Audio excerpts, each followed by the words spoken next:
Once upon a time there lived an old man and an old woman in a small house on the edge of the forest. Everything in their life was arguing, only one thing was missing: the old man and the old woman did not have children.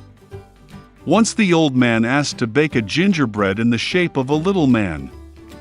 The old woman looked into the barn, and there was almost no flour left. She took a bowl, scrubbed it along the box, swept it along the bottom, and a handful of 2 handfuls of flour gathered. The old woman kneaded the dough with sour cream, and when she was rolling out a gingerbread on the table, she took it and made it in the shape of a little man with arms, legs, with a head, and put it in the oven. After a while, the old woman came up to see if the gingerbread was baked, took it and put it on the window to cool. The gingerbread man cooled down, lay down, but suddenly got up and ran as fast as possible out of the house, from the window to the bench, from the bench to the floor, across the floor, and to the doors, jumped over the threshold to the porch, from the porch to the courtyard, from the courtyard to the gate, farther and farther. The old woman called her husband, and they both rushed after him. But it's not so easy to catch the gingerbread man. Now, he has already reached the field where the peasants were threshing their crops. Running past, the gingerbread man shouted at them that he had already run away from the old woman and the old man, and he would easily run away from them too. The peasants heard this and ran after him. But no matter how fast they ran, they could not catch up with him. A gingerbread man ran up to the field where the mowers were mowing the grass.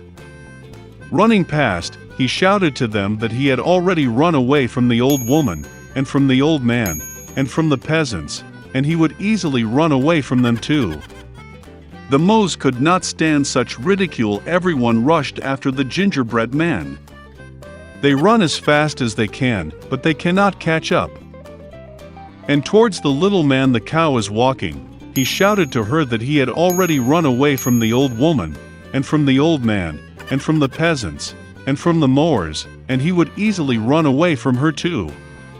The cow got angry, and also rushed after the gingerbread man. Only he cannot catch up. And to meet him a pig. The little man shouted that he had already fled from the old woman, and from the old man, and from the peasants, and from the mowers, and from the cow, and he would easily run away from her too. A pig screeched and ran after. Only she could not catch up, she was too fat. A gingerbread man runs along the road, and a hare meets him.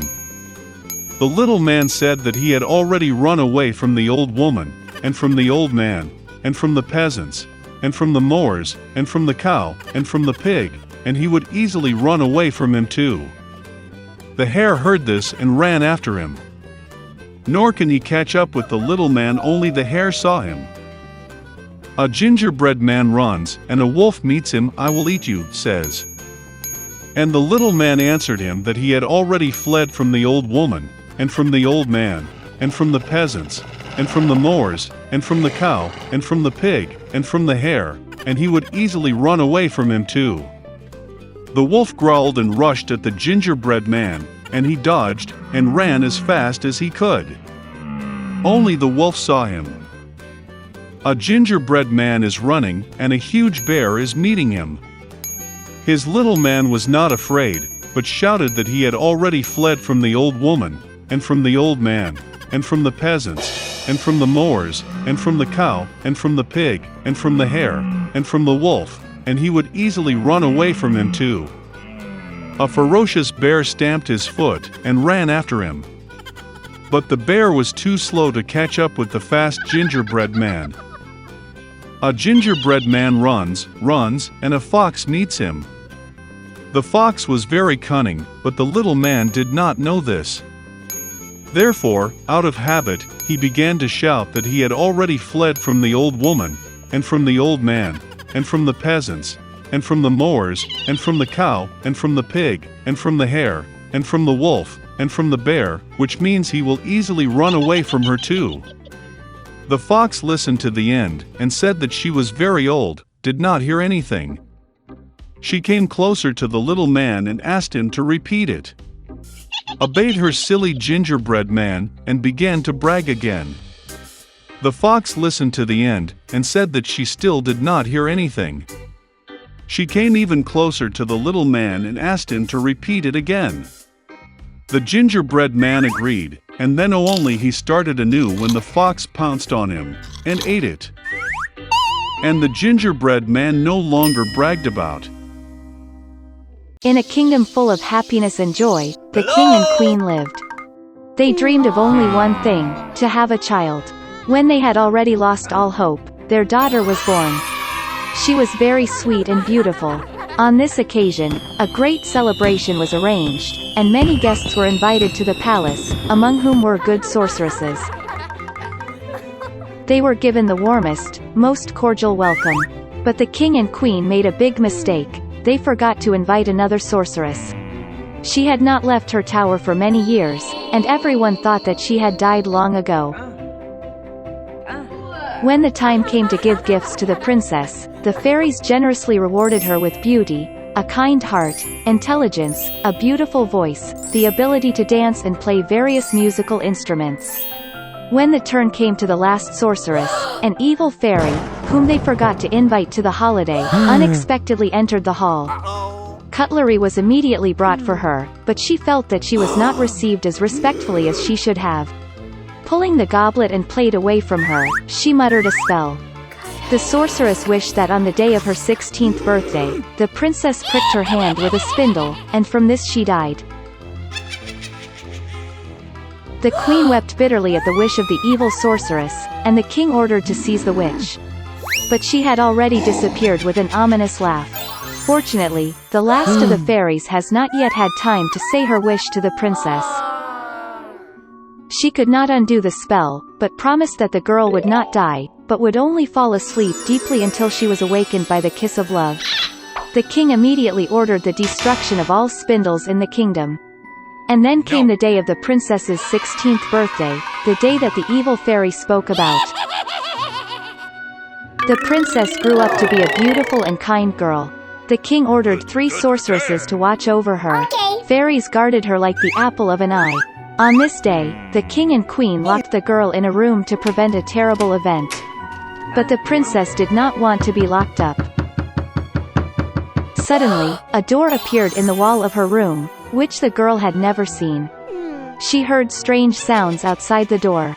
Burning with curiosity, and not knowing what awaited her, the girl entered her.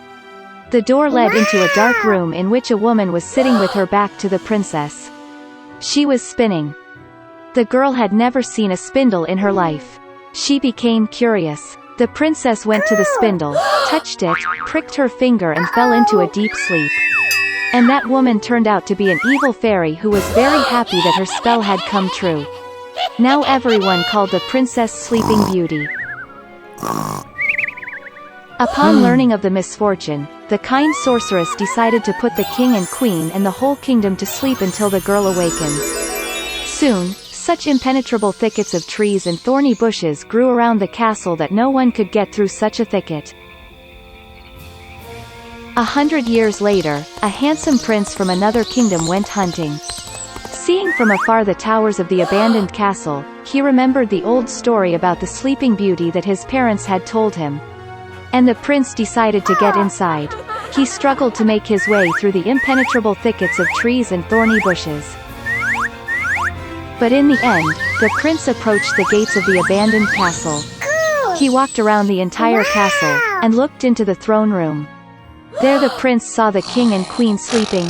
Then, in one of the rooms, he noticed Sleeping Beauty. She was sleeping on a bed decorated with flowers. The prince went to the bed, looked at the beautiful princess, and felt love fill his heart. He could not restrain himself and kissed Sleeping Beauty. And at that moment, she opened her eyes and saw a handsome prince. The king and queen also woke up, as did the whole kingdom. They were overjoyed. And in honor of the bride and groom, the most beautiful wedding that the world has ever seen was arranged right there. Since then they have lived happily ever after.